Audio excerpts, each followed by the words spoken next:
Bonjour, bienvenue dans Lex Inside, l'émission qui donne du sens à l'actualité juridique. Du droit et rien que du droit. Au programme de ce numéro, on parlera financement de la réforme de l'apprentissage avec mon invité Audrey Galli, avocate of counsel chez Capstan. On parlera ensuite de la conformité au RGPD et au règlement sur l'IA dans le domaine de la santé avec Lorraine Zaghia, avocate chez Osborne Clark. Et enfin, on parlera du calcul de la taxe foncière pour les centrales photovoltaïques avec Mathieu Selva-Roudon, avocat chez LPA Law. Voilà pour les titres. Lex Inside, c'est parti.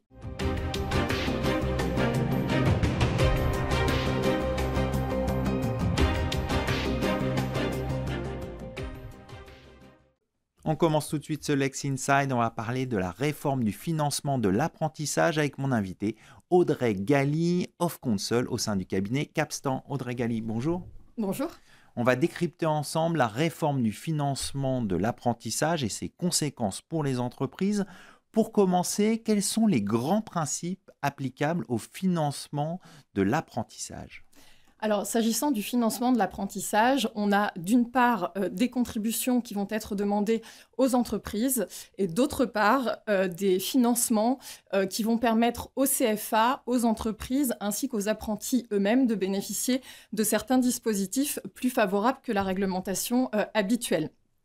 Je ne vais pas rentrer dans le détail du fléchage entre les contributions et l'accompagnement apporté aux CFA, aux entreprises et aux apprentis parce que le fléchage est assez complexe et évolue dans le temps. Mais néanmoins, si on retrace les grands principes, nous avons d'une part la contribution à la formation professionnelle qui est une contribution qui est versée par l'ensemble des entreprises. C'est avant tout une contribution légale avec une distinction entre les entreprises de moins de 11 et d'au moins 11 salariés. Une contribution légale de 0,55% de la masse salariale pour les entreprises de moins de 11 et une contribution de 1% de la masse salariale pour les entreprises d'au moins 11 collaborateurs. C'est globalement une contribution qui va s'appliquer à l'ensemble des entreprises. Il y a certains cas d'exonération, mais qui sont très particuliers et qui n'ont pas vocation à s'appliquer à l'entreprise lambda. On a d'autre part une contribution spécifique à l'apprentissage qui s'appelle la taxe d'apprentissage, qui est appelée également sur la masse salariale à hauteur des 0,68%, qui s'applique aux entreprises soumises à l'impôt sur les sociétés, ainsi qu'à certaines autres entreprises, mais essentiellement celles soumises à l'impôt sur les sociétés, et avec des dispositifs d'exonération spécifiques, notamment pour les petites entreprises ou celles qui vont faire des efforts particuliers en matière d'apprentissage et d'embauche d'apprentis. Cette taxe d'apprentissage, il faut savoir qu'elle est divisée en deux parties. Une partie qui est vraiment destinée, pour sa majeure partie, à hauteur de 0,59% au financement de l'apprentissage en tant que tel. En revanche, on a une toute petite portion de 0,09% qui, elle, vise à financer des formations initiales hors apprentissage. Et on a enfin une troisième contribution, qui est la contribution supplémentaire à l'apprentissage, qui ne vise que les entreprises d'au moins 250 salariés, et qui ne remplissent pas le quota de 5% d'apprentis. Et c'est au travers de ces différentes contributions qu'on va financer les CFA, qu'on va apporter des aides aux entreprises, à savoir l'aide unique et l'aide exceptionnelle en fonction de la taille de l'entreprise, et également permettre aux apprentis de bénéficier d'exonérations spécifiques au titre des cotisations salariales. Donc on vient de voir les différentes contributions et le financement donc de l'apprentissage. On va s'intéresser à la réforme du financement de l'apprentissage et tout d'abord au contexte de cette réforme. Pouvez-vous nous décrire le contexte de cette réforme et l'ambition de la réforme ? Alors, le contexte de cette réforme est avant tout financier, c'est-à-dire que l'apprentissage entre 2017 et 2024, c'est un dispositif qui a triplé. Donc, on a 3 fois plus d'apprentis que ce qu'on avait d'apprentis en 2017, par exemple. Alors, c'est notamment lié à la réforme de 2018, mais pas que. Et on s'est vite aperçu que finalement, les différentes contributions que je viens d'énumérer ne permettaient pas à elles seules de faire face aux besoins de financement tels que prévus par les dispositifs légaux et réglementaires. Donc, il fallait trouver d'autres ressources. Exactement. Alors, trouver d'autres sources ou diminuer les aides existantes. Et c'est notamment ce qu'on a pu voir au travers de la loi de finances pour 2025 ou au travers de la loi de financement de la sécurité sociale et des premiers décrets qui sont parus en février et mars dernier sur la réduction des aides. On a notamment eu la réduction de l'aide unique. L'aide unique, c'est un dispositif qui vise exclusivement les entreprises de moins de 250 salariés, avec une aide qui était à 6 000 € sur un contrat pour la première année du contrat, diminué à 5 000 euros. Et on a également l'aide exceptionnelle qui, elle, concerne et les entreprises de moins de 250 et les entreprises de plus de 250 salariés, avec une aide qui, pour les entreprises de plus de 250 salariés, est réduite de 6 000 à 2 000 euros, ce qui est quand même assez significatif. On a également d'autres dispositifs issus des mêmes textes que ceux que je viens d'évoquer, qui concernent la rémunération des apprentis, là où on avait des exonérations sociales qui étaient favorables aux apprentis, elles existent toujours mais ont été considérablement réduites, et pour prendre les deux exemples les plus significatifs, la CSG-CRDS qui n'était pas applicable aux apprentis l'est aujourd'hui, et donc un apprenti sur sa rémunération va payer de la CSG-CRDS au-delà de son montant de rémunération correspondant à 50% du SMIC. Et de la même manière, on avait une exonération de cotisation sociale salariale pour les apprentis jusqu'à 79% du SMIC et on l'a réduit à 50%.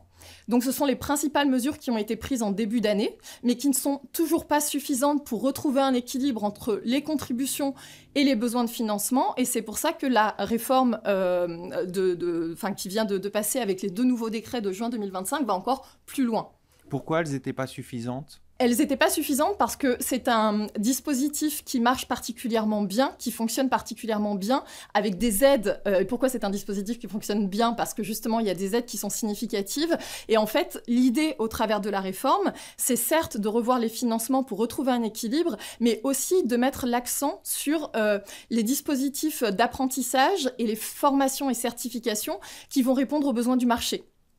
Et on souhaitait aussi gagner en termes de lisibilité au travers de la réforme. Donc il y a certes un sujet financier, mais également un sujet de lisibilité et de priorisation en fait des formations. Alors au-delà de ces ajustements sur les aides, la réforme introduit des changements majeurs. Quels sont les principaux changements ? Alors les principaux changements, c'est tout d'abord une participation obligatoire des entreprises au financement des formations dispensées par les CFA. Jusqu'à présent, c'était exclusivement un financement par les OPCO, les opérateurs de compétences. Et aujourd'hui, on va demander aux entreprises de financer pour certaines typologies de certification à partir du niveau 5 de mémoire. On va leur demander de contribuer directement au financement de la formation. Dans quelle proportion ? À hauteur de 750 € pour un contrat d'apprentissage déterminé, sachant qu'il y a des dispositifs particuliers, notamment si c'est un employeur qui fait entre guillemets l'effort d'embaucher un apprenti qui a vu son précédent contrat d'apprentissage rompu, l'aide ne sera pas de 750 € mais de 200 €. Et de la même manière, lorsque le contrat d'apprentissage est rompu dans les 45 premiers jours, il y aura également un dispositif visant à réduire cette participation forfaitaire à hauteur de 750 € à un montant moindre. Et sachant que la manière dont ça va se passer très concrètement, c'est qu'en fait, le CFA adressera une facture à l'entreprise pour le paiement de cette participation forfaitaire. Alors, on va s'intéresser aux conséquences justement pour les entreprises, au-delà des conséquences financières. Quelles sont les conséquences pour les entreprises de cette réforme du financement de l'entreprise ? Tout d'abord, cette participation qui est obligatoire alors qu'elle n'existait pas du tout jusqu'à présent, donc c'est une réelle nouveauté. Et il va aussi y avoir des incidences liées à d'autres éléments apportés au travers de la réforme, qui sont notamment le fait que pour certaines certifications, on va avoir un plafonnement de la prise en charge. Aujourd'hui, pour une certification donnée, le plafonnement de la prise en charge était à 12 000 €. Et ce plafonnement de la prise en charge à 12 000 € n'était prévu que pour les niveaux de qualification 6 et 7. Or, aujourd'hui, il est aussi applicable au niveau 5. Ce qui veut dire que le plafonnement va s'appliquer à davantage de certifications avec un niveau de reste à charge pour les entreprises potentiellement plus important. Également, un autre point intéressant, c'est que les branches et l'État vont avoir la possibilité de financer davantage certaines certifications. De quelle manière ? Alors, les branches au travers d'une modulation, donc elles pourront aller jusqu'à 20% de modulation en plus ou en moins sur la prise en charge de certaines certifications. Donc les entreprises devront être particulièrement vigilantes au fait de savoir si c'est une formation qui bénéficie d'une priorité en matière de financement ou pas. Et les branches, elles vont clairement arbitrer en fonction de l'intérêt et des besoins de la branche professionnelle en question. Et de la même manière, l'État pourra, là où les branches ne l'auront pas fait, venir prévoir des dispositifs de financement spécifiques pour certaines formations sur les métiers d'avenir, sur les métiers en tension, les territoires dans lesquels il est difficile de recruter ou les métiers sur lesquels on a des difficultés à recruter aujourd'hui. On va conclure là-dessus. Merci Audrey Galli d'être venue sur notre plateau. Je rappelle que vous êtes off console chez Capstan. Merci. Tout de suite, l'émission continue. On va parler des enjeux de conformité en matière de santé, conformité au règlement sur l'IA et au RGPD.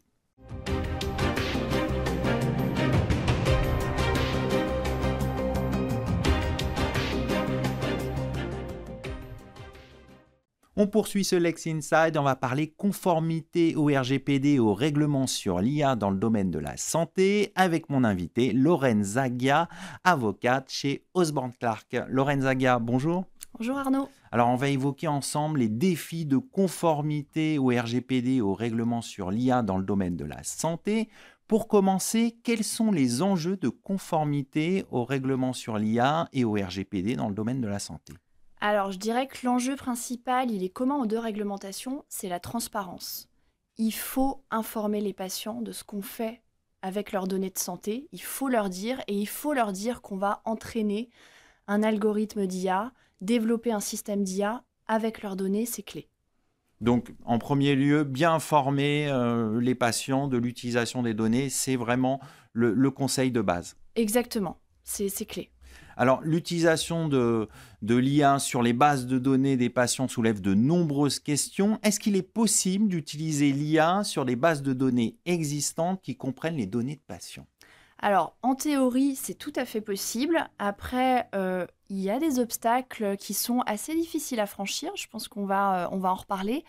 Mais c'est vrai qu'au cabinet, on a de plus en plus de clients qui nous demandent des conseils pour utiliser des bases historiques qui proviennent d'essais, d'études cliniques, les réutiliser avec de l'IA. Donc, on les conseille sur ce type de problématique. C'est quoi les enjeux ? Pourquoi on veut utiliser ces bases de données concrètement ? Parce qu'elles sont fiables. Elles ont été effectivement collectées grâce à des essais et des études cliniques. Et il y a un vrai enjeu de fiabilité de la base de données. C'est vrai que pour la santé, on ne peut pas faire du web scraping sur Internet, par exemple. Ça, c'est pas possible. Donc, trouver un socle fiable, c'est très important. Donc, et pour l'intelligence artificielle, ce qui est important, c'est justement d'alimenter l'intelligence artificielle avec des données. Et on sait que les données de santé, c'est des données sensibles. Alors, si une entreprise souhaite réutiliser des données historiques relatives à la santé pour le développement et l'entraînement d'une intelligence artificielle, quels sont les principaux obstacles ? Alors, il y en a 3, je dirais. C'est assez compliqué, donc je vais essayer de partir d'un exemple. On prend l'exemple d'un client qui veut réutiliser des données de santé d'ordonnance. Il les détient légitimement. Les 3 obstacles, ça va être d'abord le principe de limitation des finalités. Les ordonnances, elles ont été collectées pour une finalité bien particulière. La prescription de soins. Donc, est-ce qu'on peut faire de l'IA sur ces ordonnances ? En principe, non, parce qu'on a communiqué aux patients qu'on allait juste traiter leurs ordonnances pour fournir des soins. Donc, on est dans de l'usage secondaire de la donnée, et qu'est-ce qu'on fait dans ce cas-là ? Il va falloir faire un test de compatibilité des finalités. Ça veut dire quoi ? Ça veut dire, est-ce que les anciennes finalités, la prescription de soins, est compatible avec les nouvelles finalités, utiliser l'IA ? Et si on n'arrive pas à relier ces finalités-là, on n'a pas le choix, on va devoir demander le consentement du patient. Les 2 autres obstacles, c'est trouver une base légale. Ça, c'est un standard dans le RGPD. Donc, on est plutôt sur l'intérêt légitime ici. Et l'intérêt légitime, notamment du patient, c'est la guérison, en fait. C'est d'être guéri, d'avoir de meilleurs traitements. Et l'IA peut vraiment favoriser la recherche et trouver de nouveaux traitements, finalement. Et le dernier obstacle, c'est en matière de données de santé, il y a une interdiction de collecte de ces données de santé, sauf si on trouve une exception. Donc on va devoir trouver... Quel type d'exception ? Le consentement, par exemple, la recherche scientifique ou l'intérêt public et la santé publique. Donc il y a ces 3 obstacles-là, c'est pas facile, mais il y a quand même des alternatives, il me semble. Alors justement, si on n'arrive pas à lever ces obstacles, quelles sont les alternatives ? Alors, je reprends le cas de mon client qui veut traiter des données d'ordonnance qu'il détient. C'est un cas qu'on a eu au cabinet. on n'a pas réussi à retrouver les patients, on n'a pas pu leur demander leur consentement. Donc, ce qu'on a conseillé aux clients, c'est d'anonymiser les données. Donc, l'anonymisation, c'est une solution. On retire le nom, le prénom. Après, dans le domaine de la santé, ce sont des données qui sont si uniques, parce qu'un traitement, notamment dans les maladies rares, il n'y en a que un par patient, en fait. Donc, c'est dur d'arriver à une anonymisation parfaite. Autre solution, les données synthétiques, c'est quelque chose qu'on voit de plus en plus. En fait, les données synthétiques, c'est la création de données à partir de données réelles, mais on ne les rattache pas à un patient. Donc, le RGPD ne s'applique pas. D'accord. Et juste un petit aparté, on a des essais cliniques là qui ont été autorisés avec des bras de contrôle synthétiques. Donc, c'est des cohortes patients, c'est ceux qui vont recevoir le meilleur traitement, en fait. Ils sont remplacés par des données de sources externes et ça a été autorisé là par les autorités, donc la FDA et l'EMA en Europe. D'accord. Alors, il y a une autre technique qui est utilisée dans le domaine de la santé, c'est le jumelage numérique. On va s'intéresser aux précautions à prendre en la matière. Quelles sont les bonnes pratiques à respecter pour assurer la conformité d'un processus de jumelage numérique des patients ? Alors, le jumelage numérique, c'est les digital twins. Donc, qu'est-ce que c'est ? C'est la virtualisation d'un objet ou d'un humain à partir de données en temps réel qui sont captées. Donc, on utilise ces techniques pour créer un patient artificiel. La différence avec le patient synthétique, c'est que le patient artificiel, il est créé à partir de données d'un autre patient qui existe ou qui a existé. Donc, les enjeux, ça va être d'obtenir le consentement du patient zéro, du patient source, et de l'informer qu'on va créer un patient artificiel avec ces données. En revanche, ce qui est utile, c'est que ce nouveau patient, le patient artificiel, lui, il n'existe pas. Donc le RGPD ne s'applique pas, on n'a pas besoin de lui demander son consentement, par exemple. Ce qu'on recommande aussi, c'est d'anonymiser les données quand même du patient source, du patient zéro, et surtout, il faut une supervision médicale systématique. On ne peut pas laisser l'IA sans supervision d'un médecin. Alors, on va s'intéresser à d'autres bonnes pratiques, les bonnes pratiques à respecter pour utiliser l'IA sur les données de patients existantes. Quelles sont-elles ? Alors, on en a parlé au tout début, c'est effectivement l'information du patient. Il doit savoir qu'on va entraîner et développer un algorithme IA avec ces données. Le problème, c'est qu'il y a certains patients, c'est des données anonymes, on ne les retrouve pas. Donc comment on fait pour contacter, pour informer ces patients ? C'est un vrai challenge, surtout que le corollaire à ça, c'est qu'il doit pouvoir exercer ses droits, le patient. Et donc, son droit d'accès, il doit pouvoir l'exercer. Il y a quelques exceptions, mais là, on ne rentre pas forcément dans ce cadre-là. Alors, un dernier point que j'aimerais évoquer, c'est la question de la responsabilité de l'IA en cas d'erreur de diagnostic. On sait que les IA peuvent halluciner. Qu'est-ce qui se passe en cas d'erreur de diagnostic qui serait produite par l'IA ? Alors, c'est une question très intéressante et c'est une problématique qui va bien nous occuper, je pense, parce que le médecin, même si il prend une décision assistée par l'IA, reste responsable. L'établissement de soins, l'hôpital, d'un point de vue RGPD, il est responsable de traitement. C'est lui qui décide quel est le meilleur soin pour son patient. Et le fournisseur de l'IA, lui, il a des exigences de conformité, de l'évaluation, de la surveillance après la mise sur le marché. Donc pour l'instant, Arnaud, je ne sais pas vous répondre. Ça va être vraiment du cas par cas, mais c'est sûr qu'on va avoir des débats très intéressants sur un partage de responsabilité entre ces trois acteurs. Et c'est un point qu'il faudra trancher parce qu'après, effectivement, il y a un préjudice et donc il faut bien indemniser les victimes. Exactement. On va conclure là-dessus. Merci Lorenza Ghia. Je rappelle que vous êtes avocate au sein d'Osborne Clarke. Merci à vous. Tout de suite, l'émission continue. On va s'intéresser maintenant à de la fiscalité. On va s'intéresser plus particulièrement à la nouvelle jurisprudence sur le calcul de la taxe foncière des centrales photovoltaïques ou éoliennes.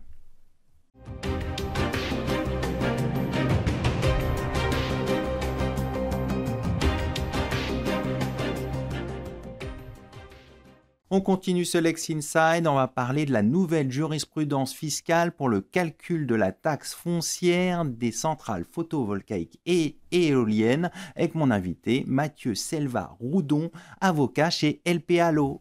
Mathieu Selvaroudon, bonjour. Bonjour. Alors, on va décrypter la nouvelle jurisprudence fiscale du 21 mai dernier pour le calcul de la taxe foncière des centrales photovoltaïques et éoliennes. Cette décision qui apporte des clarifications importantes sur la valorisation des terrains d'assiette. Pour bien comprendre, on va partir des faits.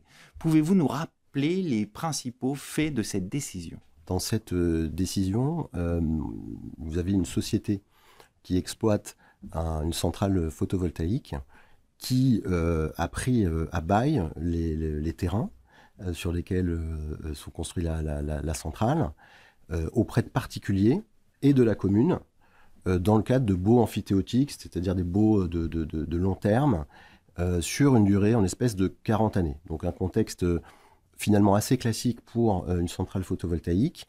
Et dans ce cadre-là, l'administration fiscale a entendu taxer, soumettre à la taxe foncière les terrains, les fameux terrains.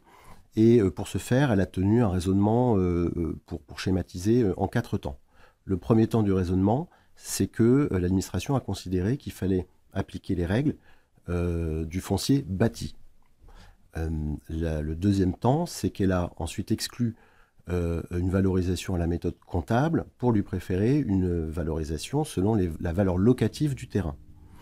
Le troisième temps, c'est qu'elle a classifié, elle a catégorisé le terrain dans la classification des biens présentant des caractéristiques exceptionnelles, ce qui lui a permis en fait d'aller chercher la valeur vénale du terrain, la valeur réelle, comme le permettent les textes.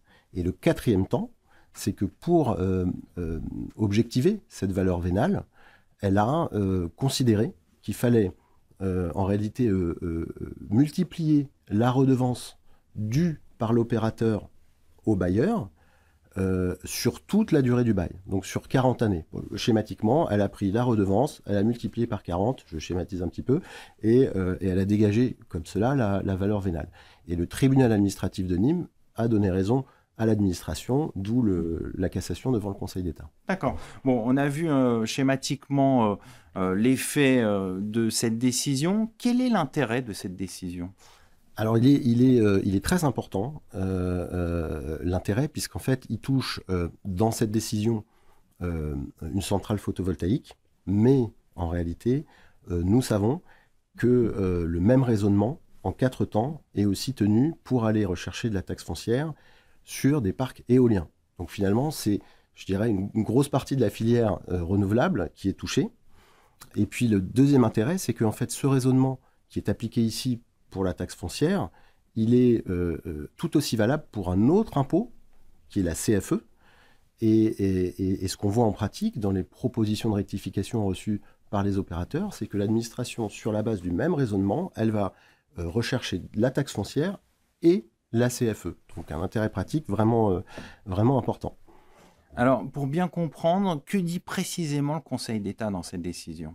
Pour vous répondre simplement, parce que c'est un sujet qui est très technique, je vais rester sur le raisonnement en 4 temps, parce que finalement, le Conseil d'État l'a retenu, ce raisonnement. Donc le Conseil d'État, qu'est-ce qu'il nous dit ? Il nous dit premièrement, oui, on peut appliquer les règles du foncier bâti au terrain.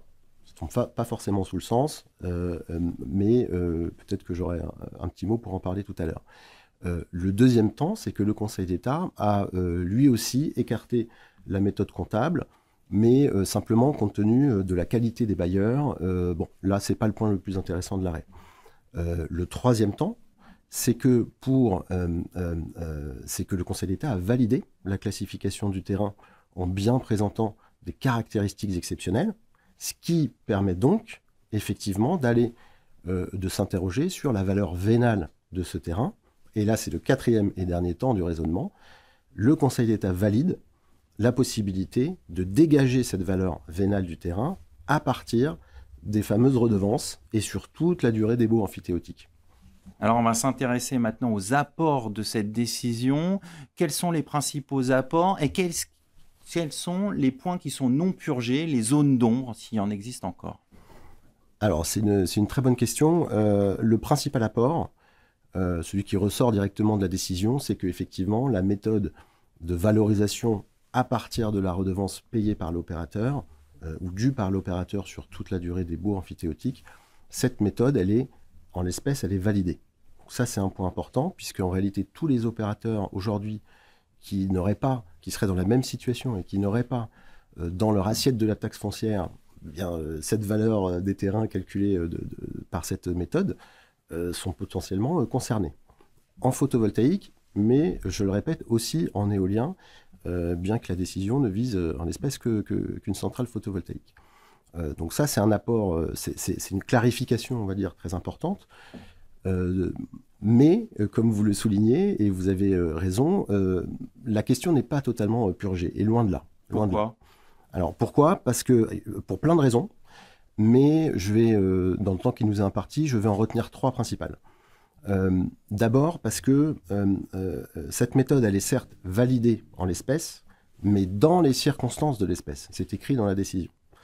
Et là, le Conseil d'État, alors il faut lire la décision, mais s'appuie sur 3 marqueurs qui lui ont fait dire qu'il était raisonnable de s'appuyer sur les baux. Et en particulier, il a relevé que la durée d'exploitation de la centrale correspondait précisément à la durée des baux, qu'il fallait, à l'issue des baux, à l'expiration des baux, il fallait remettre le terrain en état, détruire la centrale.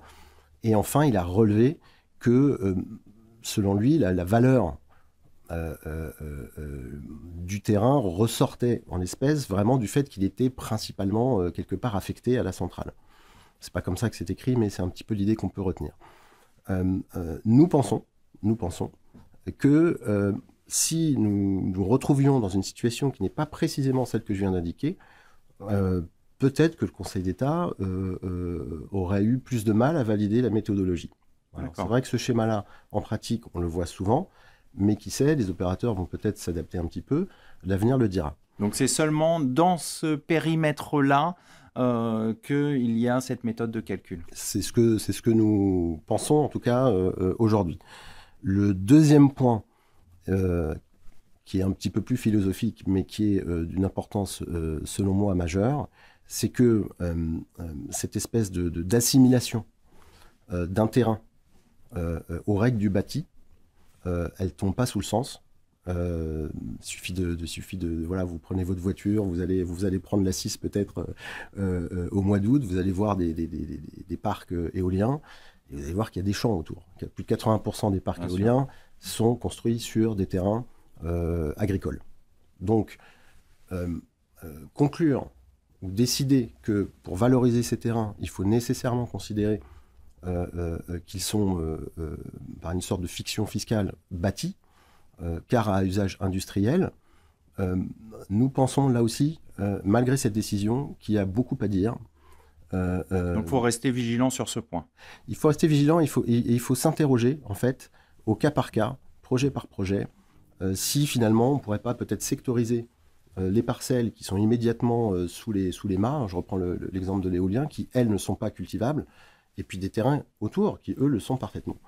Est-ce qu'il est normal, pour ces parcelles-là, de les considérer comme du bâti, plutôt que de les considérer comme de l'agricole? On va conclure là-dessus. Merci Mathieu Selva-Roudon. Okay. Je rappelle que vous êtes avocat au sein de LPA Law. Bon, merci beaucoup. C'est le moment de conclure cette émission. Merci de votre fidélité. Restez curieux et informés. À très bientôt sur Be Smart for Change.